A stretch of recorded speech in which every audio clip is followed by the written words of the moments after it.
ఈ పండ్లను ఇప్పుడు ఆన్లైన్ లో కూడా అమ్ముతుండటంతో చాలా మంది కొంటున్నారు. టేస్ట్ తో పాటు దీంట్లో ఎన్నో హెల్త్ బెనిఫిట్స్ ఉన్నాయి. Minerals, vitamins, iron, copper, fibre, proteins ఉన్నాయి. దీన్ని జ్యూస్ చేసుకుని తాగితే బాడీ కూల్ గా ఉంటుందంటున్నారు మొక్కలు పెంచుకునే వాళ్ళు.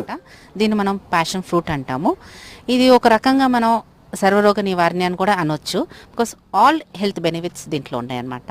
దీన్ని ఎట్లా యూటిలైజ్ చేయాలంటే మామూలుగా మనం నిమ్మకాయలాగా కట్ చేసి దాని ప్లంప్ని మనం ఆ టీ జాలీలో పెట్టుకొని దాన్ని వచ్చే లోపల వచ్చే గుజ్జుని టీ జాలీలో వేసుకొని దాన్ని బాగా కొంచెం షేక్ చేసి దాని జ్యూస్ అంతా కింద కారణంగా ఒక 2 పండ్లు మనం ఒక 5 లీటర్స్ వాటర్లో ఒక షుగర్ వేసుకొని మనం నిమ్మరసం లాగా ఇంకో రకంగా చెప్పాలంటే ఒక రసనాలాగా వాడుకోవచ్చు అనమాట. ఈ పండు తింటే బీపీ, గుండె, షుగర్ వ్యాధులు తగ్గుతాయి. కంటి చూపు మెరుగుపడుతుంది. ఇలా చాలా రకాలుగా ఉపయోగపడుతుంది. అయితే మార్కెట్లా ఒక్కో పండుకు 150 రూపాయలకు పైగా ఉంది. కాస్త ధర ఎక్కువైనా ఆరోగ్యానికి మంచిది.